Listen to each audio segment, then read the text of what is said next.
Please subscribe, like and share this content. It means a lot to us. Thank you in advance. Cornell Law School. U.C.C. Article 9. Secured Transactions. Part 6. Default. Subpart 2. Noncompliance with Article. Paragraph 9625. Remedies for secured parties' failure to comply with Article. A. Judicial orders concerning noncompliance. If it is established that a secured party is not proceeding in accordance with this article, a court may order or restrain collection, enforcement, or disposition of collateral on appropriate terms and conditions. B. Damages for noncompliance. Subject to subsections C, D, and F, a person is liable for damages in the amount of any loss caused by a failure to comply with this article. Loss caused by a failure to comply may include loss resulting from the debtor's inability to obtain, or increased costs of, alternative financing. C. Persons entitled to recover damages, statutory damages in consumer goods transaction, except as otherwise provided in Section 9628. 1. A person that, at the time of the failure, was a debtor, was an obliger, or held a security interest in or other lien on the collateral may recover damages under subsection B for its loss, and 2. If the collateral is consumer goods, a person that was a debtor or a secondary obliger at the time a secured party failed to comply with this part may recover for that failure in any event an amount not less than the credit service charge plus 10% of the principal amount of the obligation or the time price differential plus 10% of the cash price. D. Recovery when deficiency eliminated or reduced. A debtor whose deficiency is eliminated under Section 9626 may recover damages for the loss of any surplus. However, a debtor or secondary obliger whose deficiency is eliminated or reduced under Section 9626 may not otherwise recover under subsection B for noncompliance with the provisions of this part relating to collection, enforcement, disposition, or acceptance. E. Statutory damages. Noncompliance with specified provisions. In addition to any damages recoverable under subsection B, the debtor, consumer obliger, or person named as a debtor in a filed record, as applicable, may recover $500 in each case from a person that 1. Fails to comply with Section 9208. 2. Fails to comply with Section 9209. 3. Files a record that the person is not entitled to file under Section 9509A. 4. Fails to cause the secured party of record to file or send a termination statement as required by Section 9513A or C. 5. Fails to comply with Section 9616B1 and whose failure is part of a pattern, or consistent with a practice, of noncompliance, or 6. Fails to comply with Section 9616B2. F. Statutory damages. Noncompliance with Section 9210. A debtor or consumer obliger may recover damages under subsection B and, in addition, $500 in each case from a person that, without reasonable cause, fails to comply with a request under Section 9210, or recipient of a request under Section 9210 which never claimed an interest in the collateral or obligations that are the subject of a request under that section has a reasonable excuse for failure to comply with the request within the meaning of this subsection. G. Limitation of security interest. Noncompliance with Section 9210. If a secured party fails to comply with a request regarding a list of collateral or a statement of account under Section 9210, the secured party may claim a security interest only as shown in the list or statement included in the request as against a person that is reasonably misled by the failure. Paragraph 9626. Action in which deficiency or surplus is an issue. A. Applicable rules of amount of deficiency or surplus in issue. In an action arising from a transaction, other than a consumer transaction, in which the amount of a deficiency or surplus is an issue, the following rules apply. 1. A secured party need not prove compliance with the provisions of this part relating to collection, enforcement, disposition, or acceptance unless the debtor or a secondary obliger places the secured party's compliance in issue. 2. If the secured party's compliance is placed in issue, the secured party has the burden of establishing that the collection, enforcement, disposition, or acceptance was conducted in accordance with this part.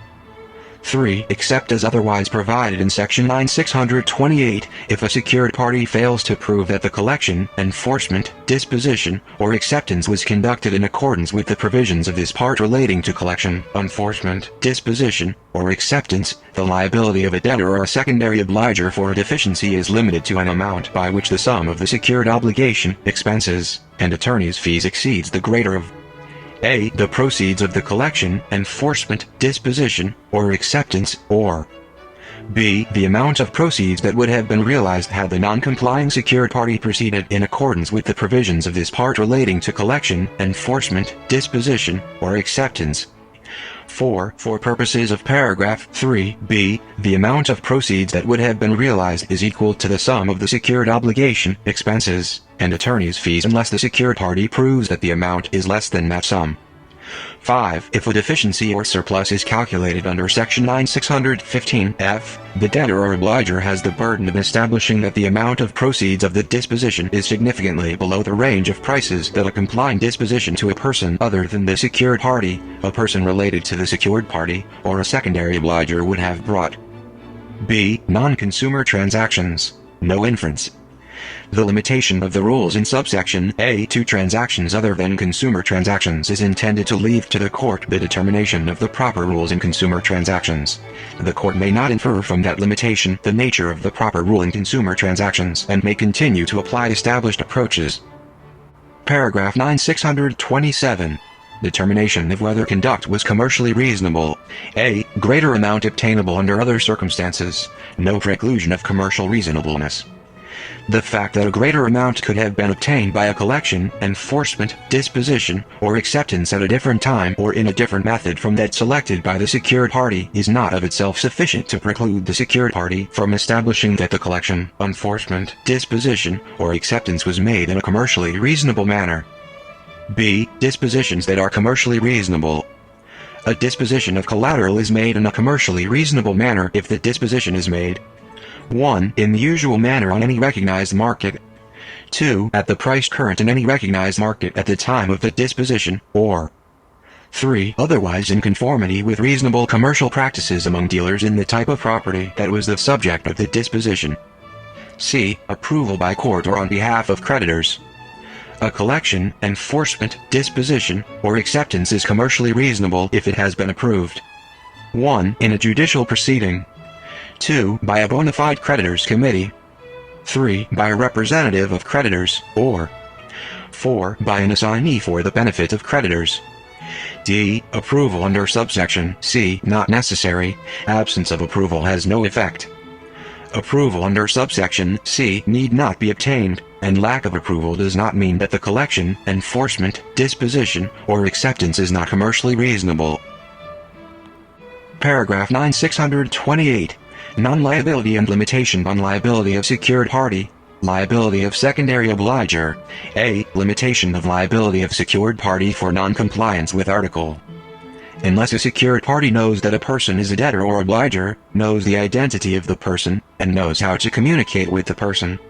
1. The secured party is not liable to the person, or to a secured party or lien holder that has filed a financing statement against the person, for failure to comply with this article, and 2. The secured party's failure to comply with this article does not affect the liability of the person for a deficiency. B. Limitation of liability based on status as secured party. A secured party is not liable because of its status as secured party. 1. To a person that is a debtor or obliger, unless the secured party knows A. That the person is a debtor or obliger. B. The identity of the person, and C. How to communicate with the person, or 2. To a secured party or lien holder that has filed a financing statement against a person, unless the secured party knows A. That the person is a debtor, and B. The identity of the person. C. Limitation of liability if reasonable belief that transaction not a consumer goods transaction or consumer transaction. A secured party is not liable to any person, and a person's liability for a deficiency is not affected because of any act or omission arising out of the secured party's reasonable belief that a transaction is not a consumer goods transaction or a consumer transaction, or that goods are not consumer goods, if the secured party's belief is based on its reasonable reliance on 1. A debtor's representation concerning the purpose for which collateral was to be used, acquired, or held, or 2. An obligor's representation concerning the purpose for which a secured obligation was incurred. D. Limitation of liability for statutory damages. A secured party is not liable to any person under Section 9625(c)(2) for its failure to comply with Section 9616. E. Limitation of multiple liability for statutory damages. A secured party is not liable under Section 9625(c)(2) more than once with respect to any one secured obligation.